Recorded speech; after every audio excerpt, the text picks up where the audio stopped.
Bien, on commence cette dernière session voilà, qui va clôturer ce colloque sur la fabrication de la participation culturelle. Les règles sont toujours les mêmes, 15 minutes de présentation, un après l'autre, et on fera une discussion globale à la fin.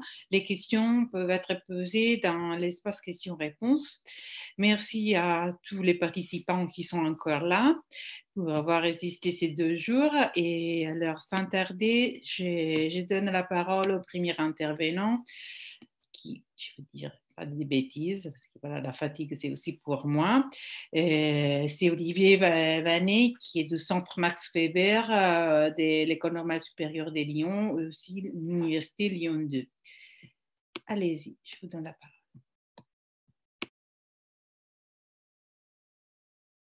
Les microphones, voilà.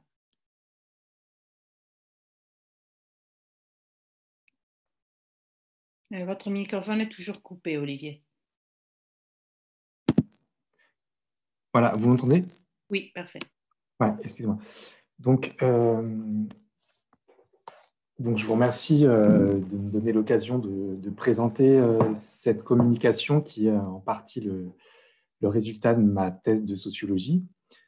Donc, j'ai indiqué le titre de la communication sur le PowerPoint, donc sur les modalités de la participation culturelle des lecteurs et lectrices de manga. Donc, cette communication, elle vise à cerner les multiples activités numériques de lecteurs et lectrices de manga nés dans les années 70 et 80 et leur investissement dans l'univers culturel des bandes dessinées, des séries d'animation et des jeux vidéo issus du Japon. Donc, la participation culturelle de ces amateurs s'appuie sur des dispositifs et de communication et d'expression très variés. Elle peut prendre la forme d'un travail d'évaluation des œuvres, un commentaire d'un titre sur un blog, un forum, une recommandation sur les réseaux sociaux. Elle peut prendre la forme d'une activité de création amateur, une fiction ou un dessin inspiré des mangas. Ou enfin, elle peut prendre la forme de la traduction et de la diffusion en ligne de versions numérisées des mangas. Donc, ces usages sont resitués ici dans l'épaisseur historique et biographique des trajectoires d'amateurs que j'ai interrogés dans le cadre de ma thèse. Donc, celle-ci s'appuie sur des entretiens approfondis avec 80 lecteurs et lectrices sur l'analyse des traces de leur expression sur différents dispositifs, blogs, forums, réseaux sociaux, mais aussi fanzines imprimés. Et enfin, sur l'étude des discours et pratiques des médias et des institutions culturelles en lien avec le manga. Donc, je procéderai en 2 temps dans cette communication pour mettre en lumière l'investissement des lecteurs et lectrices de manga dans la diffusion et l'évaluation de ces biens symboliques. Donc, je tenterai d'abord d'appréhender la participation culturelle de ces amateurs de manière à la fois décloisonnée et longitudinale, c'est-à-dire d'examiner la diversité de leurs contributions numériques et l'entrelacement de leur trajectoire biographique, de leur parcours de lecture et de leurs investissements numériques successifs.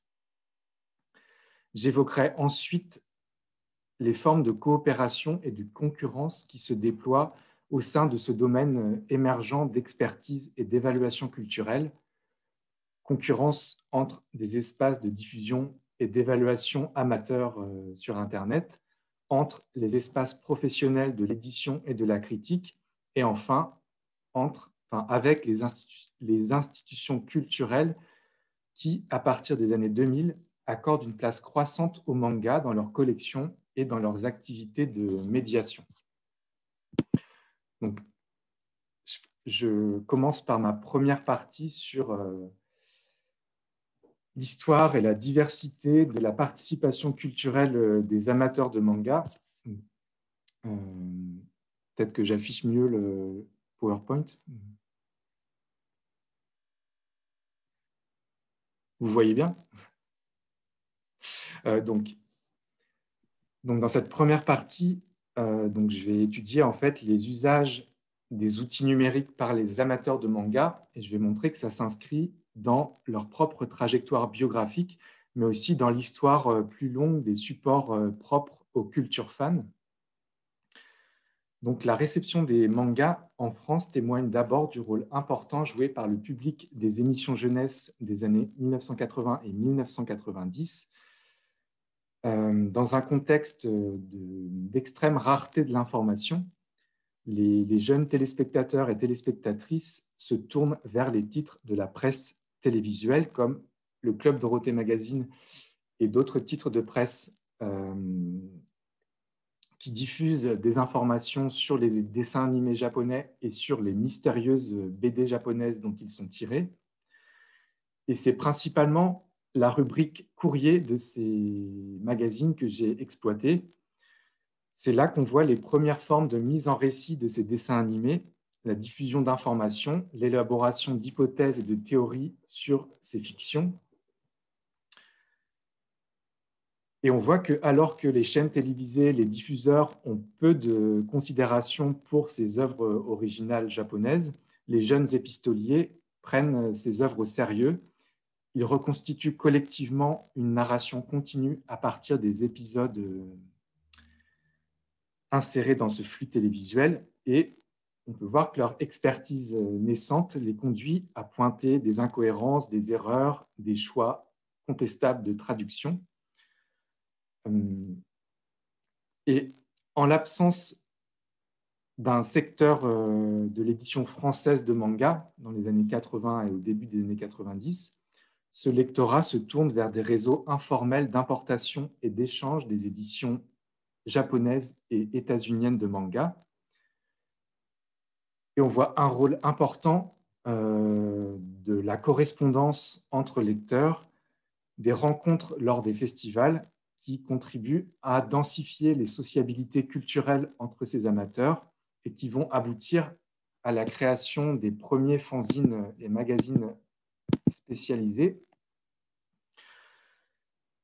des espaces d'expression imprimés qui voient les adolescents, les jeunes adultes prendre la parole au sujet de leur mode d'expression favori. Et donc là, j'ai mis des exemples des premiers fanzines au début des années 90, Manga Zone, Animeland, Tsunami, fanzines ou revues publiées par des éditeurs ou des librairies. Et c'est sur ces supports imprimés que émerge une première expertise sur les spécificités narratives et graphiques des mangas, alors qu'à la même époque, les médias généralistes ou les institutions culturelles ignorent ou méprisent cette catégorie d'imprimés, qui est accusée de propager une rhétorique de la violence, une idéologie de la souffrance et des images scabreuses des jeunes héroïnes. Donc, je reprends là des termes utilisés dans une analyse de corpus médiatique. À la même époque, à partir du milieu des années 80, au cours des années 90, il y a aussi des émissions de radio, des serveurs Minitel, qui permettent la diffusion collaborative d'informations sur les principales séries japonaises. De même qu'un newsgroup spécialisé qui a été créé dès 1995 sur l'Internet francophone. Et donc, ce sont ainsi des adolescents, des jeunes adultes amateurs de bande dessinée qui ont élaboré les premiers savoirs et commentaires sur les mangas et sur les dessins animés japonais, alors que ces loisirs sont initialement situés en marge des institutions culturelles, en marge des processus de reconnaissance patrimoniale et de transmission parentale. Donc, ce qui n'est pas le cas de la BD franco-belge qui est déjà à l'époque en train d'être patrimonialisée. Et donc, ces dispositifs numériques jouent un rôle d'autant plus important que dans l'évaluation des mangas, que ces bandes dessinées sont diffusées en France au moment où les équipements informatiques et les usages d'Internet se démocratisent, se généralisent. Donc, les adolescents des années 90 et 2000 que j'ai interrogés alors qu'ils étaient adultes Ils font partie des premières générations qui sont socialisées de manière précoce à l'usage de ces outils numériques et à l'appropriation du média mix japonais, donc cette constellation de supports qui va de la bande dessinée aux jeux vidéo.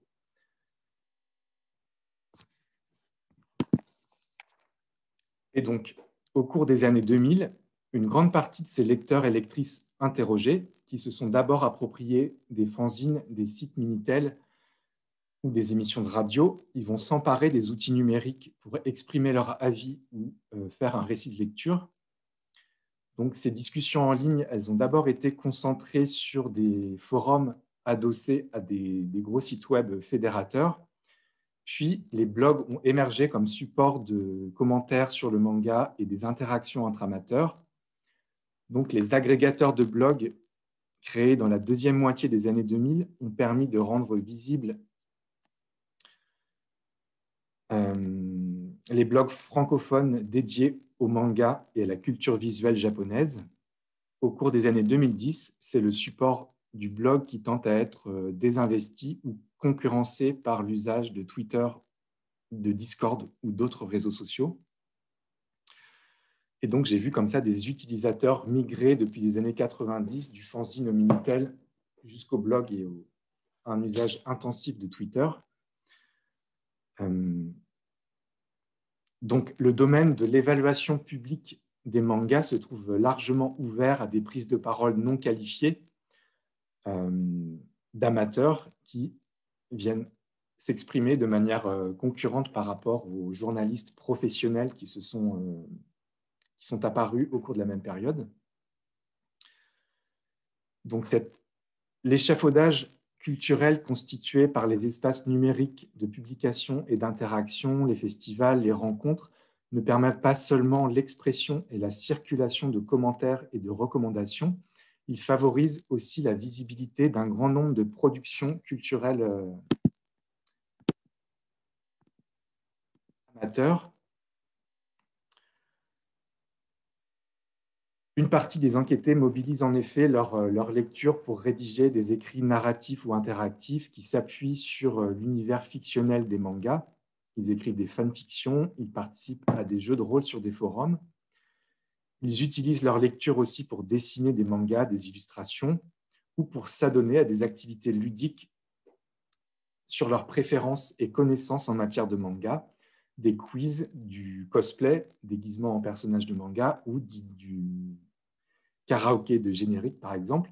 Toutes ces activités contribuent à rendre visibles et désirables certains titres de manga et elles sont parfois encouragées par les éditeurs dans le cadre de leurs activités promotionnelles ou par les bibliothèques dans le cadre de leurs actions de médiation. Les amateurs ont enfin joué un rôle décisif dans la circulation des mangas et dans une forme de mondialisation par en bas des contenus culturels, en marge des circuits de l'édition marchande, du droit de la propriété intellectuelle. Ils diffusent en effet leur propre traduction sous la forme de photocopies et de fanzines imprimées dans les années 90, puis sous forme de fichiers informatiques et d'images numérisées. À partir du milieu des années 90, Internet favorise la circulation des scripts, c'est-à-dire la traduction souvent en anglais des dialogues des mangas, puis ce sont des synopsis, des résumés de mangas, puis enfin des pages de mangas scannées qui sont hébergées sur des sites web et traduites par des amateurs. Donc, ces mangas scan anglophones sont renommés ensuite Scantrad en français, contraction de scan et traduction, donc des versions numérisées et traduites par des amateurs des mangas, des épisodes les plus récents parus au Japon. Et donc, ces amateurs vont contribuer à diffuser à grande échelle ces versions avec la généralisation du haut débit. Et on peut dire que ces dispositifs ont permis de faire émerger de nouveaux médiateurs en même temps que de nouveaux outils de médiation. Le travail gratuit de ces amateurs contribue à la numérimorphose de la consommation des mangas, à l'expansion de la lecture en ligne, tout en procurant des formes de reconnaissance symbolique aux équipes de traduction, ces équipes qui assurent de manière décentralisée un travail de sélection éditoriale qui est plus ou moins concurrent de celui opéré par les éditeurs professionnels.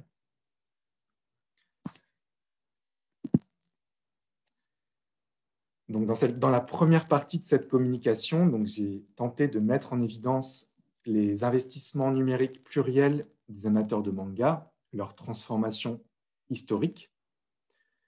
Et dans la deuxième partie, je vais déplacer le regard vers les rapports de force qui trament ce domaine émergent d'expertise, puisque de multiples acteurs ont contribué, surtout au cours des années 2000, à faire du manga un objet de savoir et de médiation culturelle. Donc, il y a la presse spécialisée, les éditeurs et libraires, les médias généralistes et tous les dispositifs de l'action culturelle, sans compter les universitaires dans plusieurs langues, français, anglais, japonais, qui participent aux Manga Studies. Et donc, à partir des années 2000, on observe une multiplication des expositions, des animations sur le manga, une expansion de la littérature secondaire et des discours de médiation destinés au grand public, que ce soit des manuels d'apprentissage du dessin, des livres d'art ou des guides pédagogiques. Donc, le manga va se stabiliser comme un secteur de la presse spécialisée, de la critique culturelle et un support d'activité pédagogique. Et dans le même temps, on l'a vu, les lecteurs et lectrices se sont emparés des blogs, plateformes collaboratives et réseaux sociaux pour diffuser leurs propres informations et sélections. Et donc, je vais d'abord évoquer les transactions. Pardon, vos 15 minutes normalement sont terminées. Je vous invite à aller vers la conclusion. D'accord. Donc, j'évoquais juste les transactions, le fait qu'il y a des savoirs qui circulent entre tous ces espaces d'évaluation, notamment parce que certains amateurs se sont professionnalisés en tant que journalistes spécialisés, libraires. Donc, il y a un renouvellement générationnel qui assure la diffusion de ces connaissances. Il y a aussi des professionnels, des intermédiaires culturels qui sont appropriés tous ces savoirs constitués par des amateurs. Et enfin, il y a de nombreux clivages sur la légitimité énonciative de ceux qui prétendent juger les mangas, qui donne lieu à de vives tensions entre divers acteurs. Et donc, je conclurai en disant que l'exemple de l'appropriation des mangas en France permet de mettre en évidence le rôle pionnier des amateurs dans l'édification de savoirs spécialisés sur un bien symbolique initialement dénigré. Il montre les modalités de constitution, de contestation d'une expertise qui est revendiquée à la fois par des passionnés, des acteurs professionnels, des institutions. Et on voit enfin les multiples transactions et circulations entre tous ces espaces via la trajectoire de certains enquêtés ou la circulation des savoirs spécialisés. Voilà. Je vous remercie. Merci beaucoup, Olivier. Désolée de vous avoir dû vous interrompre. On continue dans l'univers de la bande dessinée avec Irène Detogne, qui est doctorante à Dicen, à l'Université Paris-Nanterre. Irène, c'est à vous. Bonjour à tout le monde. Et normalement, en fait, pour des problèmes de connexion, j'avais déjà enregistré la présentation. Je vais demander à Lucas de la transmettre. Oui, tout de suite.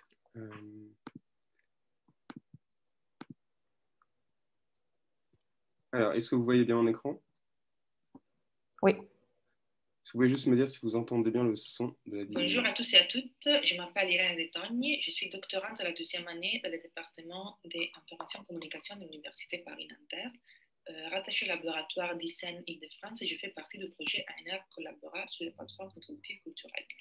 Les plans de ma présentation d'aujourd'hui vont être les suivants. Je vais vous parler tout d'abord de l'objet de mon analyse, la plateforme Indax, parce que je ne pense pas que c'est quelque chose que tout le monde peut avoir à l'esprit. Je vais vous parler ensuite de la problématique et du cadre conceptuel auquel je fais référence pour développer d'abord la problématique, mais aussi pour développer les hypothèses de lecture qui m'ont guidée lors de mon enquête. Je vais vous parler après vite fait du terrain et de la méthodologie que j'ai suivie et on verra de quelle manière en fait j'ai été obligée de couper mon analyse en deux axes. Et du coup, la présentation des résultats va être faite en deux parties, en deux temps. Du coup, un premier pour les résultats des axes amateurs et un deuxième temps pour les résultats de l'axe professionnel. Je vais conclure avec des considérations conclusives sur l'ensemble de mon travail et avec une ouverture des pistes possibles de recherche pour suite éventuelle de la recherche.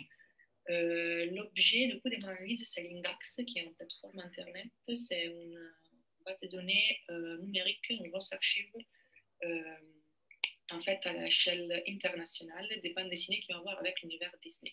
C'était créé au milieu des années 90 à partir d'une pratique d'échange de fichiers, d'index, entre collectionneurs qui provenaient de plusieurs pays européens et qui ont trouvé, avec le développement du web, la possibilité de partager leur ambition de donner vie à un archive complet de toutes les publications Disney autour du monde et sur, en fait, même sur le plan temporel, vraiment très complet, du départ jusqu'à la publication plus récente. Ce qui est très intéressant avec l'Indax, c'est que c'est une plateforme qui est utilisée, alimentée chaque jour par les passionnés de l'univers Disney, mais aussi c'est utilisé régulièrement et alimenté des fois par des professionnels Disney. Du coup, ça donne en fait la possibilité d'observer des rapports vraiment très singuliers entre production du savoir amateur et les rapports avec les professionnels avec ces savoirs amateurs. C'est une plateforme qui se présente avec une interface vraiment très minimale, qui n'a pas l'ambition de promouvoir en fait la participation à des gens qui ne sont pas déjà intéressés, qui ne sont pas déjà connaisseurs ou engagés avec l'univers des bandes dessinées Disney. Pour cette raison, c'est difficile d'accéder pour l'initié ou pour quelqu'un de toute manière qui ne connaît pas vraiment les codes de l'univers des BD Disney d'un côté et de l'autre aussi des codes utilisés par les systèmes d'organisation et d'indexation propres à l'Indax.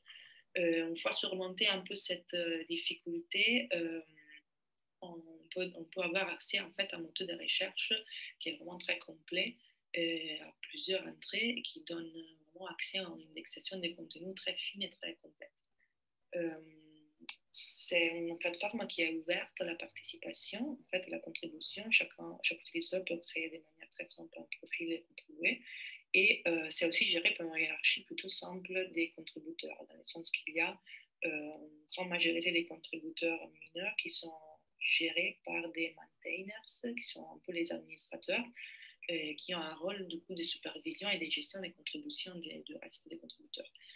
Ces maintainers correspondent surtout la plupart des fois en fait aux créateurs, aux collectionneurs qui ont donné vie à la plateforme initiale et sont de 1 à 3 normalement pour chaque pays, mais en fait c'est une organisation qui a plutôt varié de pays en pays, mais globalement ça ressemble à ces cadres d'organisation. Je vous ai mis quelques captures d'écran pour vous montrer à quoi ça ressemble. Vous voyez que c'est vraiment quelque chose qui n'est pas forcément intuitif au départ au niveau de l'utilisation, mais qui en fait donne un accès à une recherche qui est vraiment très complexe, très variée. Il y a un nombre d'entrées qui est vraiment étonnant. Il y a une ampleur de l'indexation qui est vraiment très très très large, qui couvre vraiment le nombre de publications, le nombre de pays qui est étonnant. Ça, c'est un exemple d'un fichier d'indexation standard de la plateforme. En fait, chaque publication, du coup, est assignée ce fichier d'indexation et qui permet, du coup, de naviguer à l'intérieur de la plateforme suivant les différents points d'entrée ou de sortie de cette indexation. Ce qui est très intéressant et qui est très utilisé par les professionnels aussi, c'est que chaque indexation contient les histoires et en fait si on appuie sur chaque histoire on peut voir aussi au contraire dans quelle publication et dans combien de publications est apparue cette histoire spécifique. Du coup c'est vraiment très utilisé par les professionnels pour aussi pour les éditeurs pour voir si une histoire a déjà apparu par exemple dans un magasin étranger, les mêmes semaines, etc. Du coup en fait la problématique était surtout centré sur l'exceptionnalité et la spécificité de ces systèmes de commentaires en fait, qui est représentée par l'Indax, pour les rôles en fait, que l'Indax peut avoir à l'intérieur du système de commentaires des professionnels. En fait, pourquoi en fait, ils ont besoin, nécessité de l'utiliser plutôt qu'utiliser des systèmes de commentaires qui précèdent l'Indax ou qui sont alternatives à l'Indax. Et du coup, en fait, interroger un peu de quelle manière l'Indax a pu l'indexation qui est portée par l'Indax, ça peut rejoindre ces statuts privilégiés, vraiment des références de commentaires connus par tout le monde et partagés par tout l'univers Disney, amateur et professionnel, et de quelle manière, en fait, l'Indax et ces spécificités en fait, de l'indexation numérique contributive peut porter à la construction des rapports entre amateurs et professionnels au sein de cette plateforme. Pour en fait essayer de cadrer ces deux pistes de la problématique, du coup la spécificité de la production documentaire de l'Indax et les rapports entre collectionneurs et éditeurs de la bande dessinée Disney en France, on a utilisé surtout les deux concepts principaux des plateformes contributives culturelles développées par CVO et des éditorialisations. La plateforme contributive culturelle, en fait, nous permet de porter l'attention sur l'engagement de la contribution et sur, en fait, la possibilité d'entrevoir en relation au sein de la plateforme entre une utilisation professionnelle ou une institution culturelle externe ou une pratique amateur.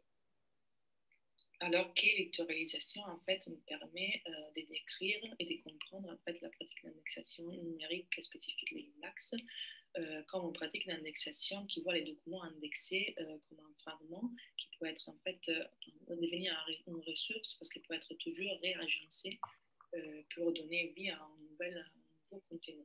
Donc, en fait, dans ce sens-là, les documents indexés par l'Indax fait partie d'une activité éditoriale qui est une activité éditoriale qui est décrite toujours comme un processus ouvert, toujours en devenir, qui est constamment producteur de formes et de contenus, qui est multiple et surtout qui est collectif. Donc, en fait, avec ces deux concepts, on a essayé de vraiment cadrer notre compréhension du terrain pour, en fait, après, pour pouvoir conduire l'analyse dans ce sens-là.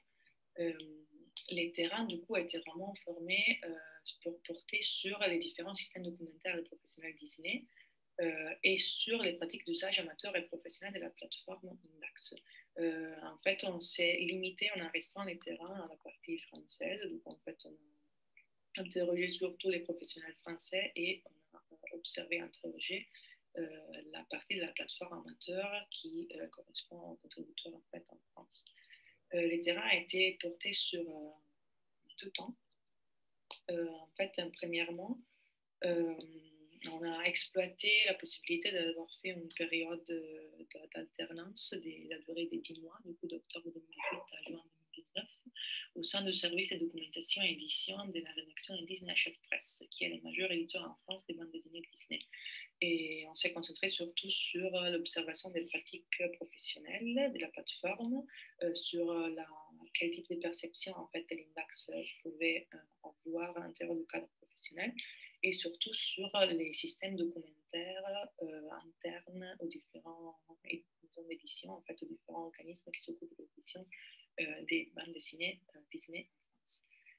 Deuxièmement, une deuxième période d'observation en fait, a été conduite période de mars et avril 2020, et c'était l'observation en fait de la plateforme elle-même et une période d'échange avec les amateurs. Et du coup, cette deuxième période était portée surtout sur l'observation des pratiques et des enjeux de motivation et de contribution qui étaient faites sur les amateurs. Du coup, c'est dans ce sens-là, en fait, qu'on a vraiment de manière programmatique divisé l'analyse en deux parties, en deux axes différents pour pouvoir, en fait, réaliser une analyse croisée des différentes pratiques liées à la plateforme et des différentes, en fait, pratiques d'utilisation, d'échange avec les différents acteurs. Et en fait, c'était quelque chose qui nous a permis du coup de mettre en place les deux axes de l'analyse, professionnelle et amateur, et après de les comparer entre eux. Du coup, je vais vous présenter les résultats en fait en deux parties. Les résultats de l'axe amateur en fait nous a apporté à la fois, à la base en fait, on a essayé de définir un peu les profils des différents contributeurs, qui sont surtout des grands collectionneurs et qui sont surtout des gens qui ont une familiarité avec les outils d'indexation et de recherche.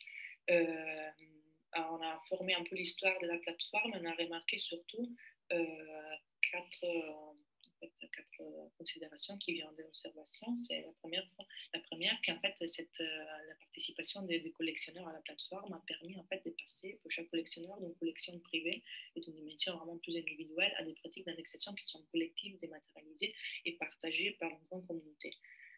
Ces rapprochements en fait a fait si que les contributeurs en fait, rentrent en contact et développent en fait une logique une approche à la contribution à la fait, la production documentaire qui a plus à voir avec les logiques éditoriales, dans le sens qu'en fait, de plus en plus qu'ils fréquentent la plateforme, les contributeurs est porté à réutiliser les contenus qui sont de production documentaire de la plateforme dans le cas d'autres activités qui sont par exemple des activités amateurs, des activités professionnelles, mais qui de toute manière ont plus à voir avec les logiques des rééditions des publications.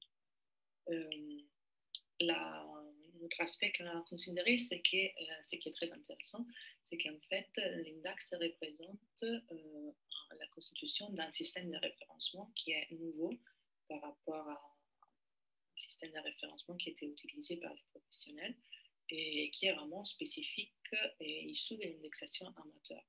Et ce qui est très intéressant, c'est que du coup, les professionnels utilisent ce système d'indexation qui a été créé et conçu par les amateurs. Et du coup, ils se voient un peu dans une situation pour laquelle ils doivent aussi essayer d'harmoniser et d'uniformer les codes pour une utilisation évidemment plus régulière et plus fluide.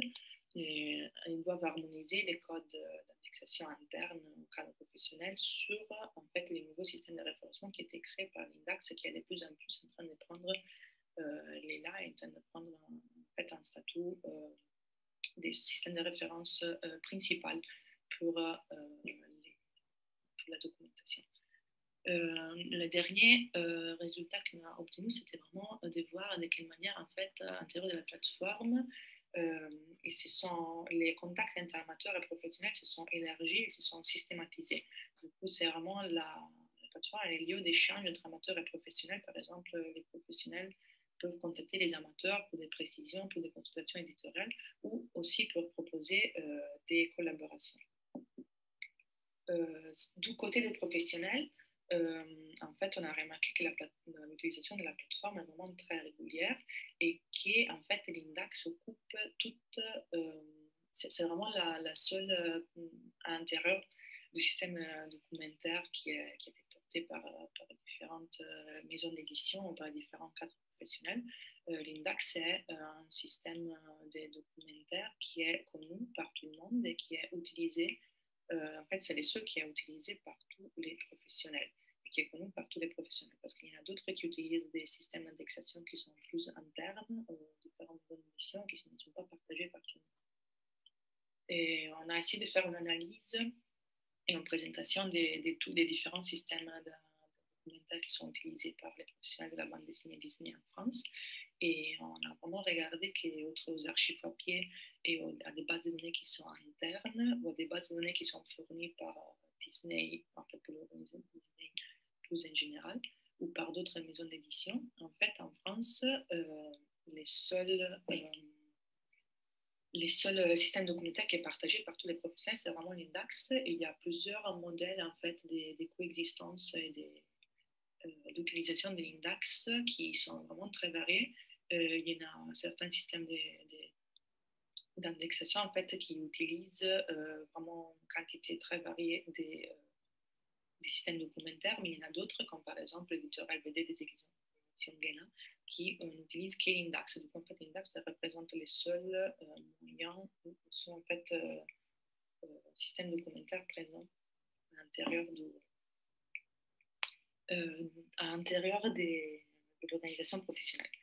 Du coup, dans ce sens-là, en fait, la plateforme, on a vu qu'essayant de redéfinir un peu de quelle manière on entend l'utilisation contributive de l'Indax dans ce sens, la plateforme concentre en soi un processus ouvert, un processus qui est contributif et qui est très spécifique des productions de plusieurs réalités. Il y a la production documentaire, et bien évidemment, il y a la production d'autorité, dans le sens qu'en fait, c'est des documents qui sont reconnus en statut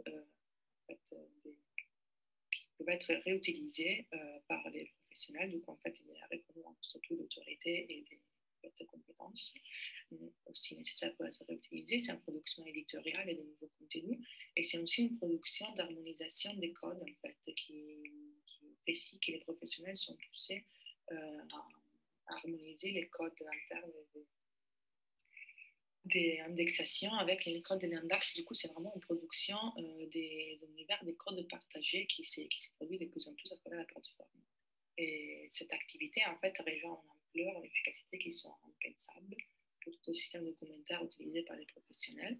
Et aussi parce qu'en fait, la plateforme permet et concentre en soi en fait, un contact immédiat et en fait, démultiplié et systématique entre les amateurs et les professionnels. Et surtout, il les fait interagir sur un mode collaboratif qui est propre à la contribution qui est hébergée par la plateforme. C'est dans ce sens-là en fait qu'on voulait conclure notre intervention et proposer aussi une ouverture, parce qu'en fait, dans notre terrain était juste un terrain qui était fait sur les contributions, sur la production française, mais on pourrait bien évidemment interroger quel type de relations et quel type de production documentaire s'installe dans d'autres pays. Surtout, par exemple, dans notre enquête, en fait, il y a un autre modèle qui était très intéressant qui est sorti, c'est le modèle qui est porté par l'éditeur scandinave Egmont, où en fait, il y a un modèle d'externalisation quasi complète de l'indexation, dans le sens que les professionnels utilisent systématiquement sont contributeurs de la plateforme et c'est les Egmont en fait, qui payent les serveurs pour ces amateurs.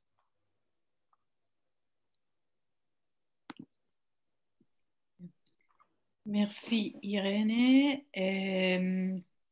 Je propose qu'on passe à l'intervenant suivant. Pour ne pas prendre de retard, je rappelle aux participants qui peuvent déjà poser des questions pour les premiers intervenants s'ils les souhaitent dans les questions-réponses. Alors, on continue avec Lucie Alexis, qui est chercheuse, enseignante-chercheuse à Paris 2 au charisme et on va changer là des secteurs et on va voir les cas des cultures prime dans les secteurs audiovisuels publics. Merci beaucoup. Vous m'entendez, c'est bon? Super. Bonjour à toutes et tous. Merci beaucoup pour l'organisation de ce colloque et merci de l'avoir maintenu. Ça fait vraiment du bien, ces échanges. Donc, merci Martha et toute l'équipe. Je m'ose à une petite présentation pastel parce qu'on est sur la fin du colloque et pour essayer de donner un peu d'énergie finalement. Alors, ma communication, cette communication... Ah, pardon. Voilà, pardon.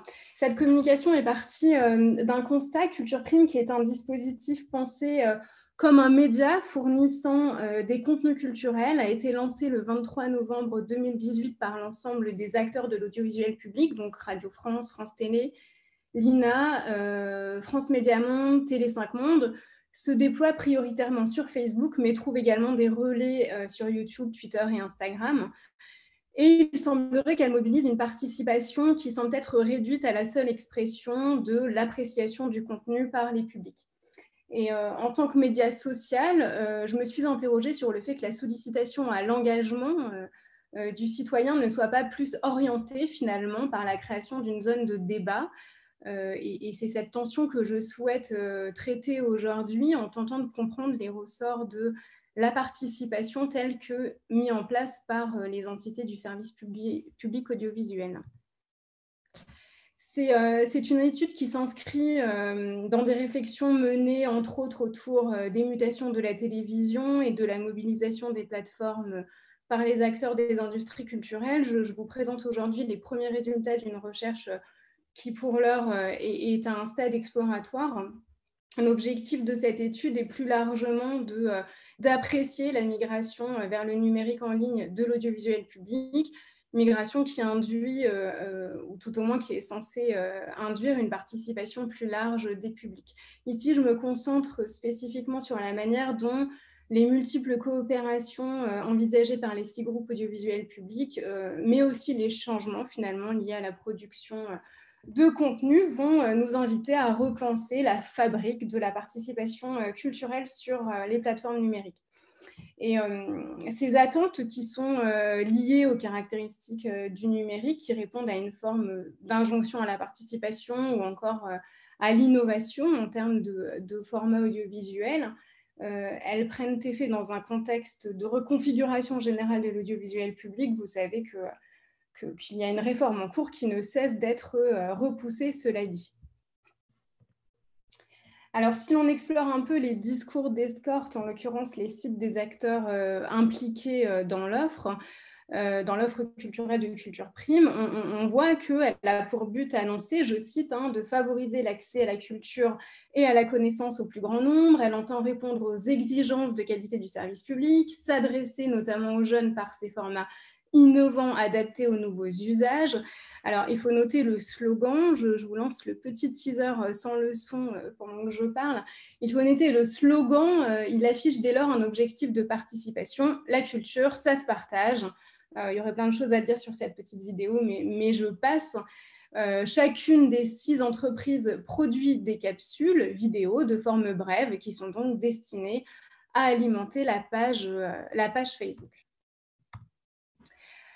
Au final, mon étude, elle vise à apprécier l'ouverture de l'espace public médiatique de l'audiovisuel public aux plateformes en ligne, à interroger l'élargissement des publics, comprendre les diverses formes de participation des abonnés. Je me concentre vraiment aujourd'hui sur la page Facebook uniquement.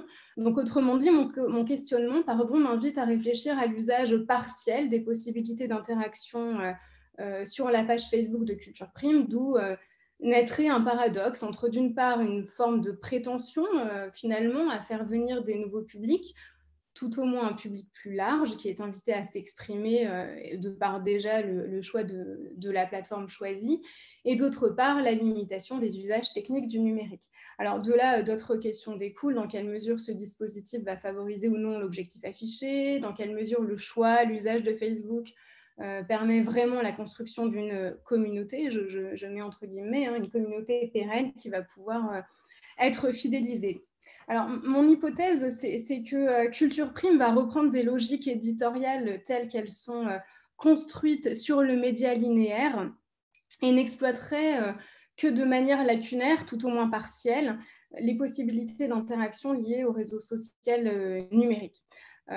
Autrement dit, le changement ne correspondrait qu'à des aménagements en marge, finalement, tant la technique a peu d'influence sur le modèle de la communication culturelle de l'audiovisuel public. Et la reproduction d'une logique de programmation linéaire existante conduirait à un certain mimétisme des reproductions, des représentations de la culture par rapport aux médias de télévision tels que j'avais déjà pu un peu l'étudier, notamment sur des portails en ligne de France Télévisions comme Culture Box. Et de fait, ça entraînerait probablement une diversification des publics limitée due à cet effet de répétition. Alors, j'en viens à mon premier temps. J'expose très rapidement le cadrage méthodologique dans la perspective de dégager les modalités de prise de parole et d'interaction des utilisateurs. J'ai mené une observation ethnographique en ligne. Je m'appuie ici sur Josiane Jouette et Coralie Le Caroff, de la page Facebook de Culture Prime, donc entre novembre 2018, qui est donc la date de création de Culture Prime, et mai 2020, pardon. Alors, l'idée de cette observation est de, vous le voyez à l'écran sur la citation, de partir d'une phase d'immersion, d'une présence prolongée, régulière sur la page où l'on s'informe régulièrement sur la dynamique, le ton, les thématiques des films de discussion et s'imprégner de l'architecture du dispositif. Donc, il s'agissait d'observer finalement les usages visibles de la plateforme en me basant sur une méthode d'analyse des commentaires qualitatifs. Et je me suis également appuyée ici sur une première série d'entretiens, 12 entretiens semi-directifs qui ont été réalisés entre octobre 2019 et 2020 pour notamment essayer de comprendre davantage les publics visés, avec donc les différents professionnels des 6 entités engagées dans Culture Prime à des niveaux divers au sein de leurs propres médias. Vous les avez ici sur le tableau. Je précise que ces entretiens vont être complétés dans le cadre d'un projet de recherche que je mène en tant que chercheuse associée cette année à l'INA. Voilà. Et je passe du coup aux premières observations que j'ai pu faire. Alors, attirer un public qui déserte les programmes culturels sur les antennes linéaires, c'est un petit peu ça, la ligne de conduite du projet. Lors de la conférence de presse pour le lancement de la saison 2 de Culture Prime en février 2020, les acteurs se félicitaient que 1,4 million de personnes chaque jour voyaient au moins une de ces publications sur Facebook, d'avoir construit en moins d'1 an une communauté de plus de 240 000 abonnés. En juillet 2020, on était à 419 000. Hier soir, on était à 542 284 personnes abonnées. L'idée étant de séduire un public jeune, 59% des abonnés ont moins de 44 ans et sont majoritairement féminins, 63%. Alors, le chef de produit partenariat réseaux sociaux à la direction du numérique de Radio France explique qu'il a été question de construire la communauté de manière empirique. On ne savait pas trop où on allait attraper les fans de la page, on voulait répondre à ce qu'on pensait être un besoin de la vidéo culturelle. On testait de nouvelles choses pour arriver à faire grossir cette communauté. Une petite précision, depuis la fin de l'année 2019, de nouveaux gabarits de formats ont été pensés pour la création des vidéos autour desquels chaque structure va construire et angler ses sujets. L'idée, pour les acteurs étant de dresser une ligne éditoriale commune reconnaissable. Par ailleurs, le choix de donner à voir les productions labellisées Culture Prime sur une page Facebook dédiée n'est évidemment pas anodin. Les possibilités d'interaction présentes sur le dispositif semblaient offrir des conditions privilégiées pour lancer la page. Cependant, il me semble que l'architecte global de Facebook contraint d'emblée l'acte de participation en offrant à minima 3 manières de réagir au contenu: le bouton j'aime, le bouton commenter et la fonction de partage. De nouveau, le chef de produit partenariat réseaux sociaux à Radio France ajoute que cette fonction de partage de Facebook est absolument essentielle. Elle permet d'une part d'en faire profiter ses amis, je le cite, et d'autre part de fonctionner comme une reconnaissance sociale pour celui qui partage. Donc les publics sont appréhendés comme un relais finalement de ces publications. Et voilà, si ce réseau social offre finalement des modalités d'interaction très diverses, j'ai pu quand même constater que Culture Prime ne laissait apparaître pas réellement d'incitation forte à la participation et encore moins à la prise de position. Donc une absence de débat au sein des commentaires. Alors, tout d'abord, Culture Prime n'est pas le lieu de débat autour de questions culturelles. C'est un média, entre guillemets, qui est basé sur une logique de cross-post. Donc, l'idée étant que sur les pages de chacune des entités, les posts sont postés puis repostés sur la page Facebook de Culture Prime. Le community manager reprend le poste de départ de chaque média quasiment, nous explique la responsable du pôle vidéo de France Culture. Elle ajoute que les structures ont une ambition d'interaction, mais que pour l'heure, les ressources ne sont pas là pour suivre et solliciter l'audience. Donc au final, peu d'interactions observées entre les utilisateurs, mais aussi entre les utilisateurs et le community manager des pages. Et d'ailleurs, le matériel paratextuel, je vous fais un petit florilège ici, le matériel paratextuel, donc les chapeaux introduisant les vidéos rédigées par le community manager qui est en charge de la programmation, se construit assez peu autour d'une stratégie discursive qui sollicite l'acte de participation. Les paratextes sont la plupart du temps informatifs, ils n'invitent pas l'utilisateur de la plateforme à interagir, à réagir, comme est censé le faire ou pourrait en tous les cas le faire l'écriture pour les réseaux sociaux. On n'a aucunement la modalité interactive qui est mobilisée. Donc là, vous avez des exemples un petit peu pris dans le corpus. Les formats récurrents, ce sont un peu des formats récurrents qui sont choisis pour traiter ces sujets, et qui vont assez rarement ouvrir la place à des réactions qui iraient au-delà de le plaisir de la découverte et l'émotion artistique. Je cite de nouveau la responsable du pôle vidéo de France Culture. Alors, on a quand même un nouveau format qui est apparu à la fin de l'année, qui s'appelle Débattez-vous, qui a été développé dans le but justement de s'adresser aux usagers sous la forme d'une modalité plus injonctive ou plus interrogative, et l'idée étant de favoriser le débat.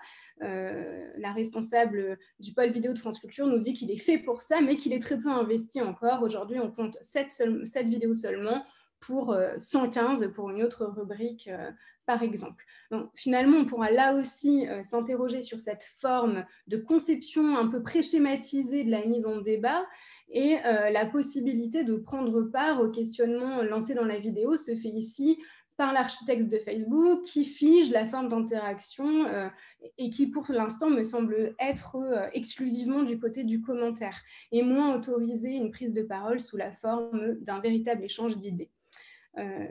Et si ces productions engagent assez peu de débats au sein des commentaires, c'est parce que la ligne éditoriale, me semble-t-il, de Culture Prime et les formats narratifs qui sont développés n'invitent pas réellement à une participation critique, sollicitent plutôt la reconnaissance d'une culture commune patrimoniale.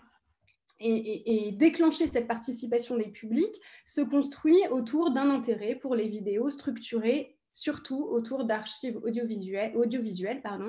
C'est une mémoire collective, alors c'est dû en grande partie à la présence de l'INA dans le projet, qui est valorisée par les utilisateurs. Le coordinateur éditorial au département des éditions numériques de l'INA affirme que, je le cite, le côté Madeleine touche absolument tout le monde, on est plus une culture populaire qu'élitiste. Et parmi les créations qui ont sollicité le plus de réactions de la part des publics, on retrouve par exemple cette vidéo intitulée « Le jardin secret de Louis de Funès, 1972 » qui est réalisée par l'INA justement. Alors, voilà, quelques exemples là de commentaires, vous les voyez sur la slide, je ne vais pas les citer, mais on relève ici que ces nouvelles écritures audiovisuelles trouvent ici leur public en mettant en valeur finalement une forme de nostalgie autour d'un marronnier de la fiction télévisuelle. C'est sans doute pas au hasard d'ailleurs que Louis de Funès plaît autant sur Culture Prime. Il me semble que le succès de cette vidéo peut être appréhendé comme un cas type, comme un marqueur de réussite de la communication par la médiation de ce dispositif, puisque ce sujet populaire ici agit comme une invitation sur le mode de l'affectif, de l'émotif. Et encore une fois, dans quelle mesure ce type de réaction n'est-il pas de nouveau le fruit du dispositif qui les encadre, On lit « Chapeau de Louis de Funès, un grand homme, il a toujours été moderne, je vous parle d'un temps que les moins de 20 ans », vous voyez tout ça à l'écran. Y a-t-il finalement vraiment la place pour d'autres types de réactions Finalement, ces réactions se contentent majoritairement à des réactions à chaud, très viscérales, et donc pas très développées, qui ne peuvent être développées.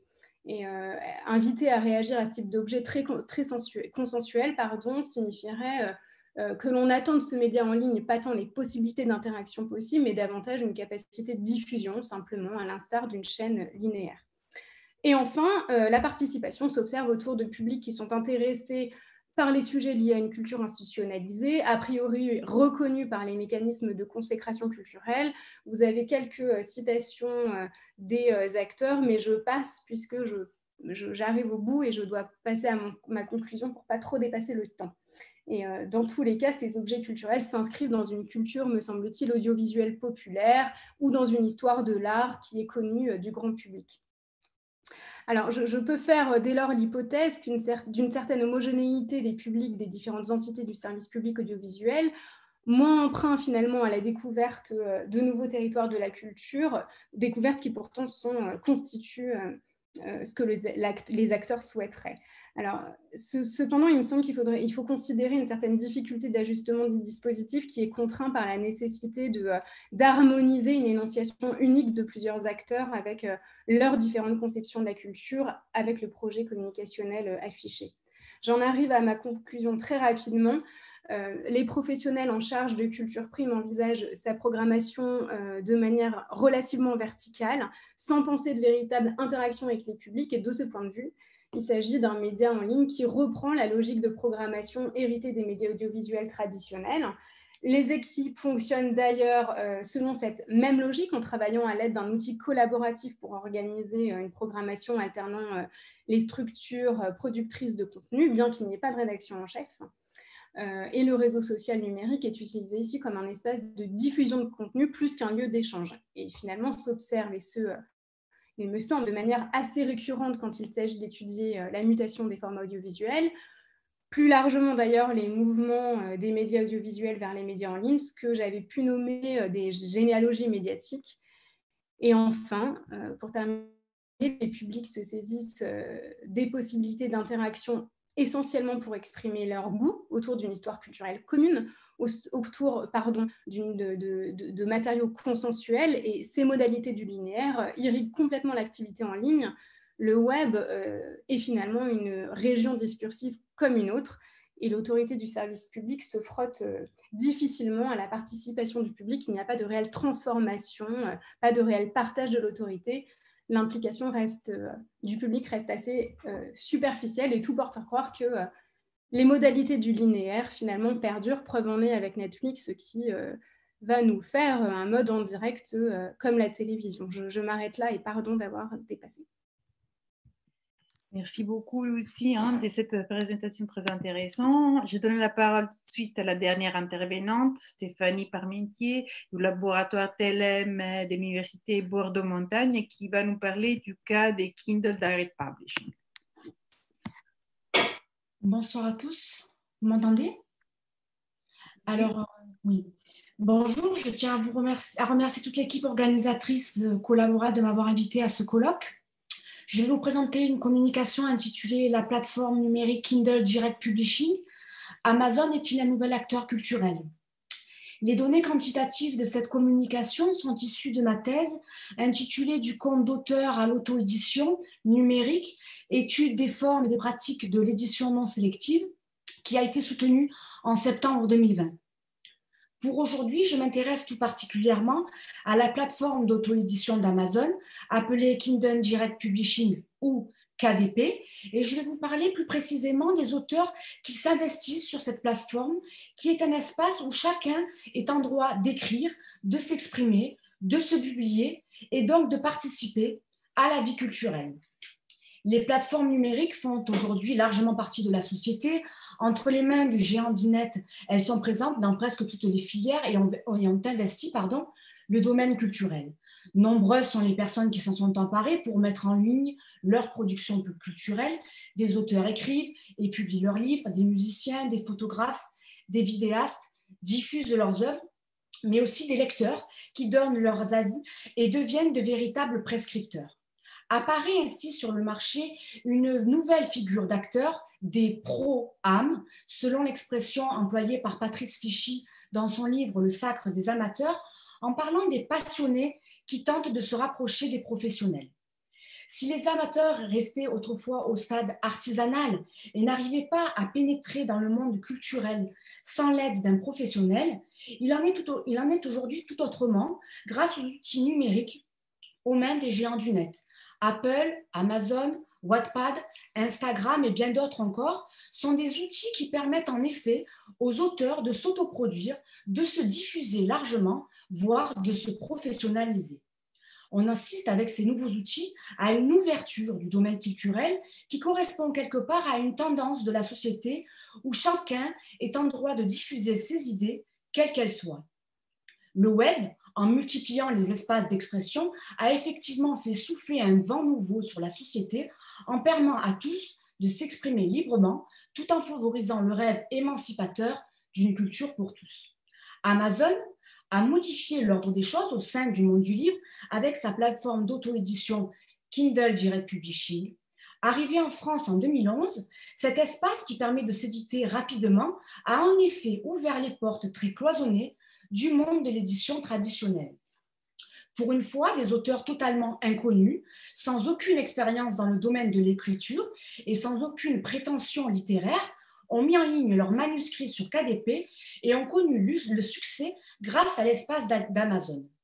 Certains d'entre eux, en faisant le buzz sur cet espace, ont même réussi à pénétrer au sein du monde éditorial en étant repérés par des éditeurs qui, jusqu'ici, leur avaient gardé porte close. Afin de cerner l'espace KDP, je vais vous présenter les résultats de mes recherches que j'ai menées sur 50 auteurs qui se sont investis sur cette plateforme. Ils ont été contactés par mail et ont répondu à un questionnaire composé de 59 questions. En constituant ce questionnaire, je voulais savoir qui étaient ces auteurs ou plus exactement ces indés, pour reprendre l'expression employée par Amazon sur son site. Et ce qui m'intéressait tout particulièrement, c'était de savoir ce que les auteurs attendaient de l'auto-édition, qui autrefois, rappelons-le, était une voie éditoriale stigmatisée, qui avait assez mauvaise presse. Je vais dans un premier temps vous dresser un profil des auteurs auto-édités, puis cerner leur motivation, et enfin, nous nous pencherons sur la posture des professionnels du livre devant ce phénomène de publication sur le net qui, bien qu'étant hors du chemin de l'édition traditionnelle, met en avant de nombreux auteurs amateurs. Il serait faux d'imaginer que derrière chaque auteur auto-édité se dissimule un jeune geek passionné par les nouvelles technologies ou un retraité disposant de suffisamment de temps pour se consacrer à cette activité. Parmi ces personnes, il y a 53% d'hommes et 47% de femmes. Ils ont en grande majorité entre 30 et 50 ans et sont le plus souvent diplômés, puisque 38% d'entre eux sont titulaires d'un Master 2 avec une situation professionnelle bien établie, puisque 44% d'entre eux sont des cadres supérieurs. Peu d'éléments existent sur leur pratique culturelle. hormis le fait qu'ils soient passionnés par l'écriture et la lecture qu'ils pratiquent depuis longtemps. L'auteur autopublié écrit généralement depuis des années. 42% ont commencé à écrire dès l'enfance et 26% à l'adolescence. Toutefois, nous avons pu remarquer que les sans-D ne semblent pas pratiquer d'autres activités culturelles en dehors de l'écriture et de la lecture. Même si ce constat est quelque peu surprenant, il est à noter que ce sont des auteurs qui sont très actifs sur le net, le blog, les réseaux sociaux, comme si le web était pour eux le lieu de tous les possibles. Les auteurs auto-édités n'ont pas tous les mêmes motivations. Il serait erroné de croire que tous les auteurs intéressés par KDP sont des exclus du système éditorial, se rabattant ensuite sur l'auto-édition après de multiples refus chez les éditeurs traditionnels. Ce qui semble effectivement intéresser en premier lieu les auteurs interrogés, ce n'est pas la recherche du succès à tout prix, mais la satisfaction personnelle pour 58% des personnes interrogées. La grande majorité des auteurs ne semblent pas avoir la prétention de faire carrière et n'ont pas tous pour ambition de faire œuvre. Ils sont d'ailleurs nombreux à ne pas se diriger vers une voie professionnelle, puisque 44% d'entre eux n'ont pas pris la peine d'envoyer leur manuscrit à un éditeur traditionnel, un peu comme s'ils savaient pertinemment à l'avance que l'accès à ce monde éditorial leur serait automatiquement refusé. L'écriture est donc pour les auteurs amateurs un divertissement sans enjeu véritable. C'est davantage pour leur plaisir qu'ils s'impliquent dans l'auto-édition et peu importe à leurs yeux que le succès soit au rendez-vous ou pas. Car ce qui compte le plus pour eux, c'est de concrétiser leur projet, de voir leur rêve de publication devenir réalité sous une forme interactive. Néanmoins, cette observation mérite d'être relativisée car d'autres éléments de réponse perturbent cette donnée. Ils sont en effet 58% à accepter l'éventuelle offre d'un éditeur classique et 56% d'entre eux aimeraient toucher un autre lectorat, c'est-à-dire toucher les lecteurs qui se rendent en librairie. Ces différentes volontés dissimulent probablement deux grands types d'auteurs peut-être peu conciliables entre eux. Tout d'abord, il y a ceux qui, par conviction, ne veulent pas passer par le truchement d'un professionnel de l'imprimé et préfèrent maîtriser l'ensemble de la chaîne du livre pour rester libre. Et il y a ensuite ceux qui, peut-être plus conventionnels de formation ou de pensée, n'ont pas de prévention contre le vieux monde du livre papier et ne seraient pas contre la proposition d'un éditeur. Nous allons désormais nous intéresser au comportement des éditeurs à l'égard de ces nouveaux auteurs émergents. Si autrefois les éditeurs ne prêtaient pas grande attention à ces publications éditées par des voies hors du cadre de l'édition classique, aujourd'hui, il en est tout autrement au vu du succès croissant que rencontrent certaines publications sur KDP ou d'autres espaces comme Wattpad par exemple. Les acteurs culturels ne peuvent en effet rester indifférents face aux chiffres records qu'enregistrent les livres auto-édités. Le cas d'Agnès Martin-Lugan est emblématique de ce phénomène de récupération. Inconnu auparavant, cet auteur qui a rencontré le succès avec son roman « Les gens heureux aiment lire et boire du café » auto-édité sur KDP en 2012, s'est vu racheté par Michel Lafon contre un contrat d'édition pour publier son roman en version papier. Cet exemple montre qu'Amazon est aujourd'hui un acteur culturel que les éditeurs ne peuvent plus ignorer. KDP est devenu en quelques années un bon indicateur du marché pour les éditeurs qui s'y rendent pour puiser des auteurs à succès afin de les éditer en version papier sous leur enseigne. Une question se pose. Doit-on aujourd'hui considérer Amazon comme un nouvel acteur culturel, voire un révélateur de talents qui contribue à la vie culturelle, qui participe à la vie culturelle, pour reprendre le titre du colloque d'aujourd'hui, puisque certains auteurs amateurs qui se sont auto-édités sur cet espace sont désormais connus du grand public. Si les éditeurs sont des commerçants par nature et ont toujours cherché à publier des textes vendeurs, la récupération de textes auto-édités par les professionnels de l'imprimé montre qu'il y a quand même bien là une glissade qui révèle de nouvelles pratiques. Là aussi, une question se pose.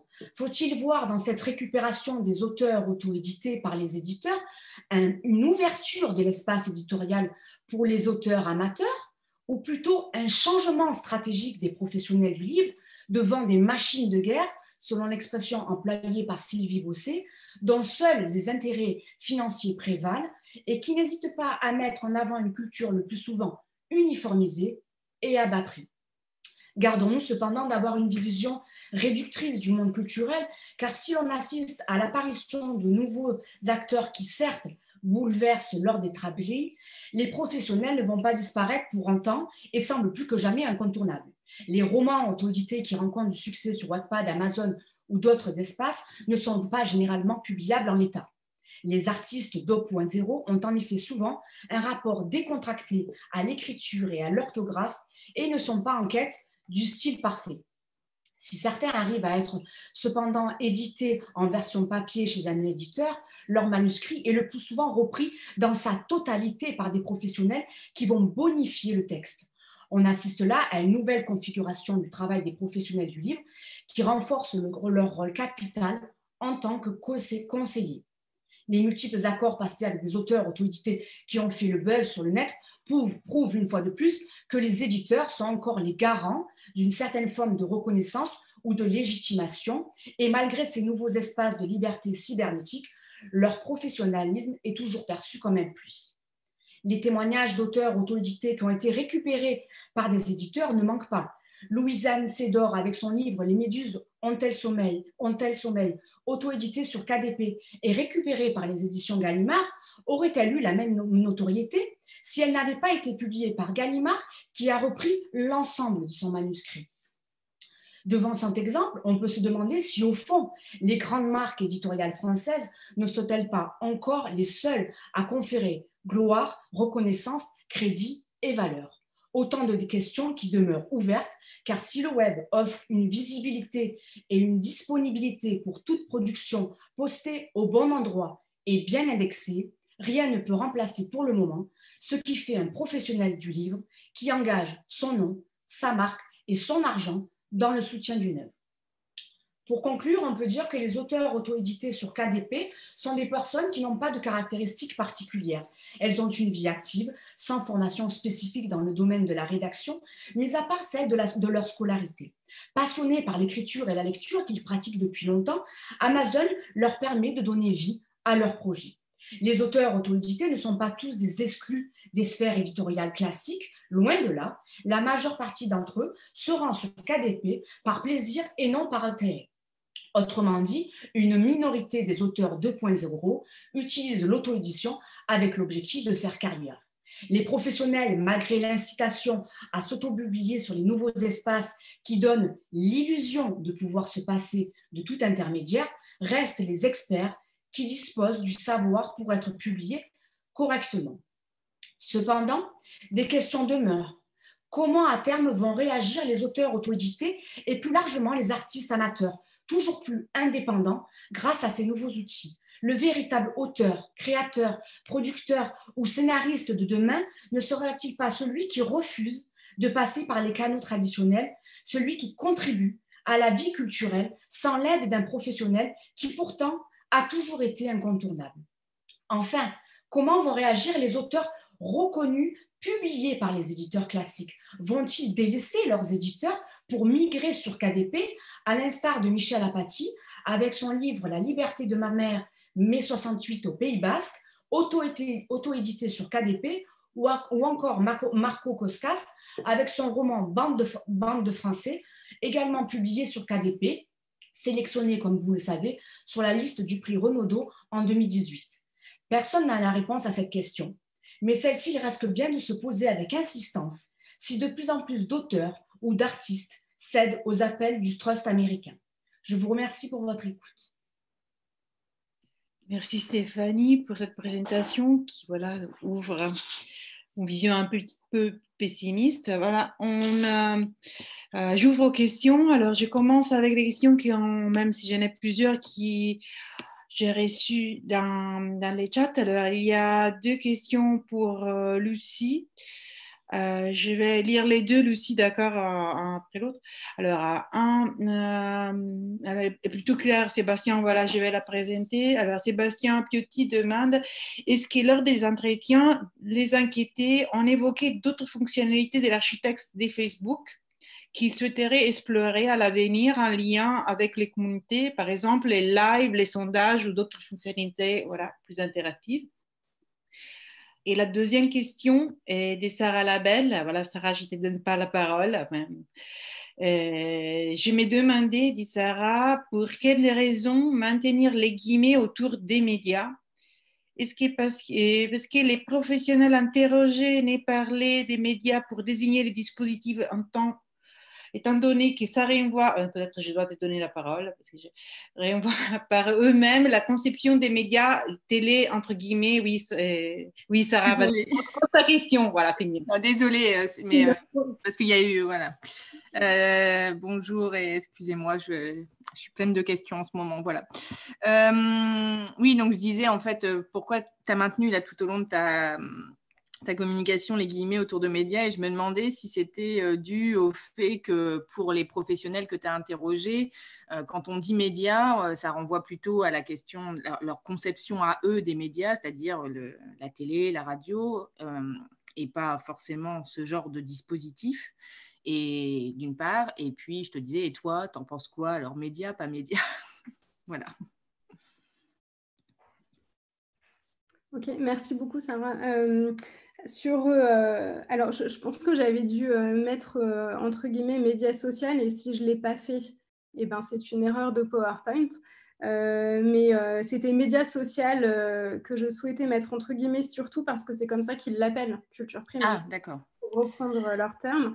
Et sinon, en fait, un truc intéressant que j'ai peut-être pas dit, à un moment donné, la responsable du pôle vidéo de France Culture, elle parle d'un média vitrine. Et en fait, elle dit ça parce que Culture Prime est un lieu de cross-post qui permet justement de générer l'ensemble, enfin de rassembler l'ensemble des contenus qui sont préalablement postés sur les autres pages, par exemple France Télé Art, Arte, INA, etc.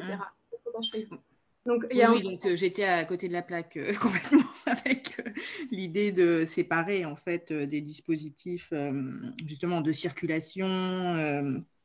Et non, en fait, pour le coup, les acteurs appréhendent vraiment Culture Prime comme un média, et d'autant plus qu'en fait, il fonctionne réellement comme une véritable rédaction, entre guillemets. Il y a un comité qui se réunit tous les lundis, et bon, la subtilité, et ce qui est très intéressant à observer, c'est qu'il n'y a pas de rédaction en chef, donc ils se débrouillent d'une toute autre manière qui est assez passionnante à voir. Voilà. Alors, comme j'ai la parole, et du coup, tu vas pouvoir faire des observations, parce qu'effectivement, je pense aux observations qui avaient été faites dans les radios au moment de passage au numérique et tout ça. C'est vraiment des choses qui sont super intéressantes d'un point de vue et de la production et de l'introduction des dispositifs d'écriture. Oui, j'ai été conviée le lundi après-midi à y aller, mais il y a eu le confinement, et en fait, désormais, ils font tout en ligne. Et donc, je ne me suis pas encore penchée sur l'idée d'assister à la conférence en ligne, mais a priori, ça pourrait être un moyen, l'envisager autrement. Mais oui, c'est absolument prévu d'assister aux comités éditoriaux. Et merci beaucoup. Merci. Alors, revenons à la première question. Voilà. Non, tu as déjà répondu. Merci Sébastien pour ta question. Alors en fait, Culture Prime avait, les collaborateurs de Culture Prime, avaient mis en place des lives Facebook à un moment donné, qui étaient présentés par la responsable éditoriale du numérique à la direction de la culture. Et il me semble qu'ils étaient en même temps... il me semble qu'en même temps, ils passaient sur France Info. Je ne suis pas exactement sûre de cette information. Mais en fait, ça a été annulé parce que ça leur demandait un travail dingue de mettre en place ces live Facebook, qu'il n'y a qu'une seule personne qui voulait se coller à la présentation, je crois. Et voilà, ils ont arrêté. Et ensuite, sur la question des sondages, etc., ils y pensent. La dernière fois que j'ai eu la responsable du pôle vidéo, c'est-à-dire... j'ai fait un premier entretien avec elle, puis un autre 6 mois après. Effectivement, il y avait cette idée de mobiliser des sondages, etc. sur Facebook. Et ils avaient commencé à le faire sur Instagram avec une petite rubrique qui s'appelait « C'est quoi ?» où, en fait, ils engageaient les gens, par exemple, « C'est quoi être père ?» Et donc, les réponses étaient un peu triées sur le volet et potentiellement intégrées à des vidéos. Mais ça aussi, ça a été arrêté. Donc, en fait, les initiatives un peu... qui sollicitaient comme ça les publics ont été avortés et notamment par manque de moyens. Voilà. Merci Lucie. Alors je donne la parole à Olivier Touillas qui avait une question pour Olivier Vanet.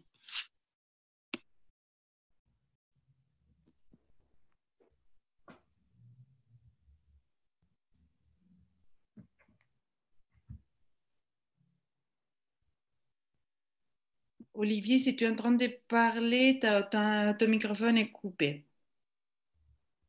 Sinon, je vais la lire. Alors, entre-temps que voyons qui Olivier... voyons si elle arrive. Alors, Olivier dit, ne trouveront-on pas ces points forts des contributions amateurs dans d'autres secteurs éditoriaux illégitimes, comme les romances, par exemple?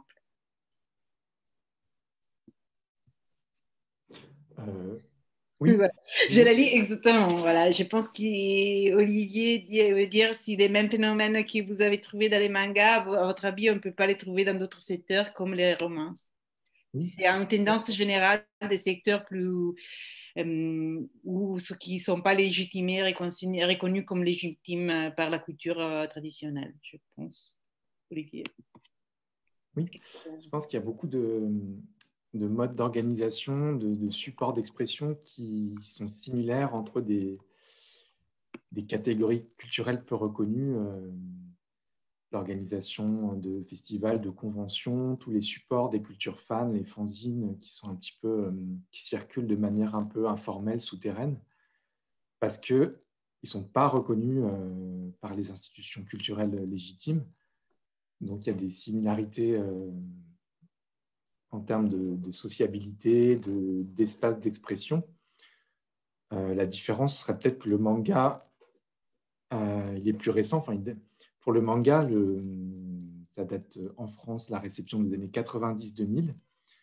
Et on peut voir que la presse professionnelle spécialisée est née presque en même temps au moment où sont apparus les blogs. Donc, dès le début, il y avait une concurrence qui s'est mise en place, qui existe moins, par exemple, dans le domaine littéraire, où il y a des journaux professionnels qui ont une légitimité qui peut remonter même jusqu'au 20e, début du 20e, 19e.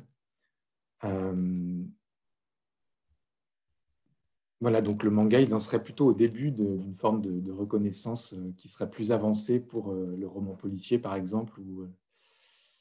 Mais effectivement, il y a des similarités. Merci beaucoup. J'avais moi-même une question pour vous. En effet, voilà, dans la partie où malheureusement, voilà, vous n'avez pas eu le temps de développer, je me demandais, voilà, dans cette phase de déstabilisation, quelle est l'attitude des amateurs, surtout des amateurs des plus anciennes générations? Est-ce que certains ont un rejet de la stabilisation ou c'est quelque chose qui est vu de manière de l'institutionnalisation et vu quelque chose de manière positive par tous les amateurs? Alors, je dirais que ça dépend un petit peu de quelle génération, quelles sont les propriétés des amateurs dont on parle. Je pense qu'il y a des amateurs engagés de longue date dans cet univers qui sont très sensibles aux marques de reconnaissance institutionnelle. Des amateurs qui ont pu faire des études, se professionnaliser en tant que journaliste professionnel, médiateur culturel, et qui ont trouvé un contexte professionnel pour valoriser leur passion. Des lecteurs ou lectrices qui ont des pratiques culturelles très légitimes, qui sont aussi très sensibles à ces marques de reconnaissance, que ce soit un prix accordé par le Festival d'Angoulême, un article dans Télérama sur les mangas. Et inversement, il y a aussi d'autres fans qui vivent très mal cette forme de démocratisation du manga qui va un petit peu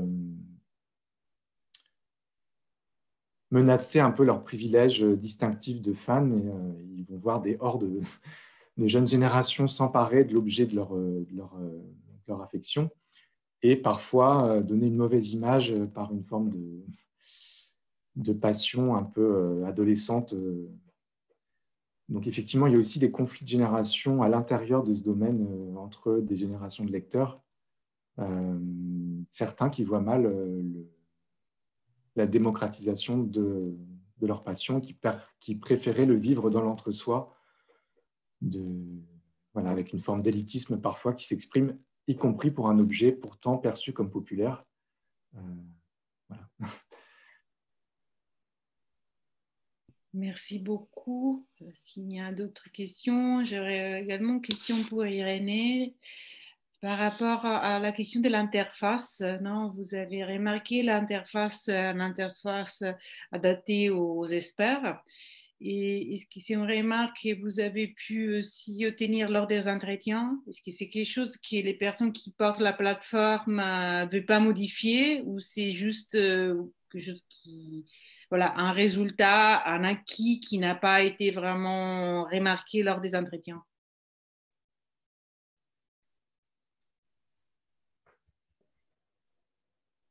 Oui, alors merci pour la question, Martha. En fait, c'est du côté des amateurs, tu sais que pour observer leurs entretiens aussi, il n'y a pas vraiment l'intérêt d'échanger la plateforme, d'échanger l'interface parce qu'ils communiquent aussi par mail, surtout, et pas forcément, ou pour d'autres moyens que par en fait, la plateforme. Et ils n'ont pas forcément d'intérêt à modifier l'aspect, les dynamiques, parce que ça leur va comme ça. Par contre, du côté des professionnels, lors de plusieurs entretiens, en fait, ils ont exprimé une certaine difficulté de s'approprier de l'outil ou de l'utiliser. Et ils ont explicité un peu le fait que c'est vraiment difficile de rentrer dedans, la logique de l'outil, et que ce n'est pas forcément fait, conçu expressément pour une utilisation professionnelle ou externe. Je ne sais pas si j'ai répondu. Oui, oui, très bien. J'ai une autre question pour Lucie. En effet, toujours des moins, voilà, c'est une question personnelle.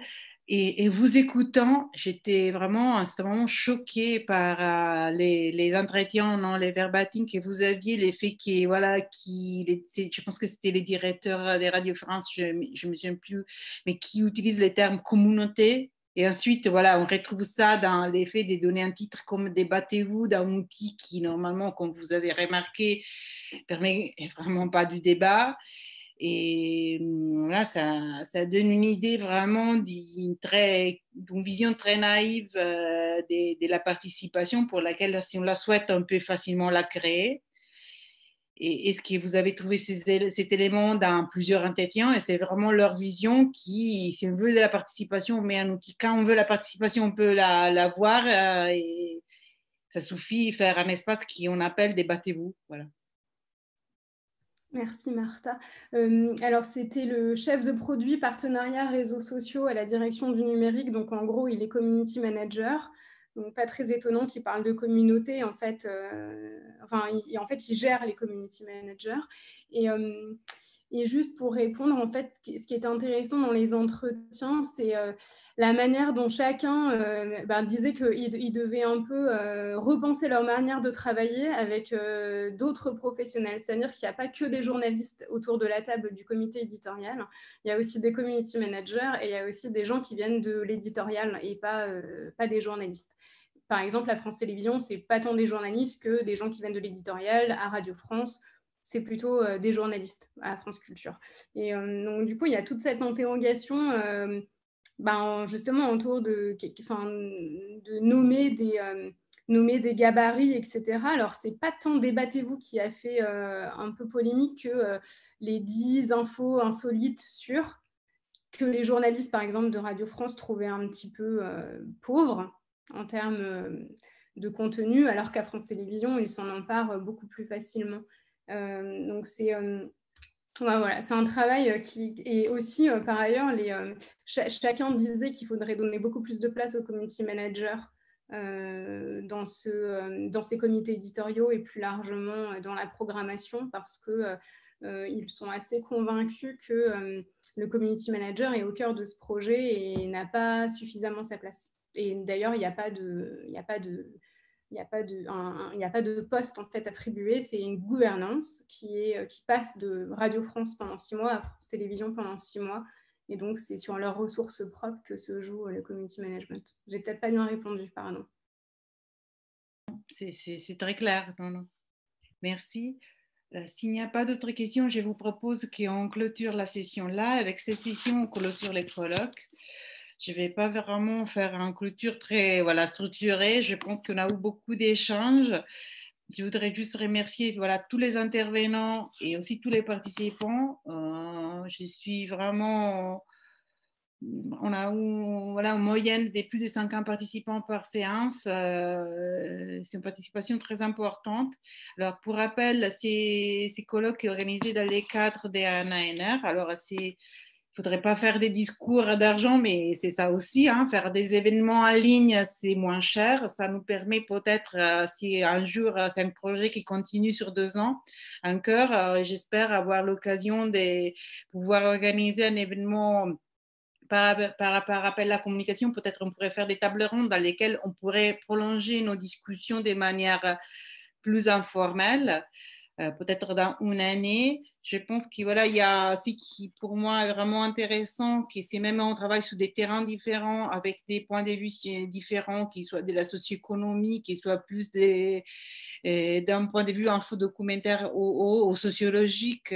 Nous avons vraiment des questionnements qui sont transversaux sur les contributeurs, sur les acteurs qui portent ces espaces, ces dispositifs numériques, sur les termes de plateforme, sur les dispositifs démocratiques, et j'espère sincèrement qu'on pourra trouver d'autres espaces pour échanger des vives voix dans les prochaines années. Je remercie tout le monde, je remercie aussi les financeurs, qu'il faut les remercier quand même. Et je vous rappelle que les actes numériques sont disponibles sur le site du colloque. Si quelqu'un n'a pas pu assister à certaines communications, qui voudrait les consulter, resteront là après la fin du colloque. Merci à tous.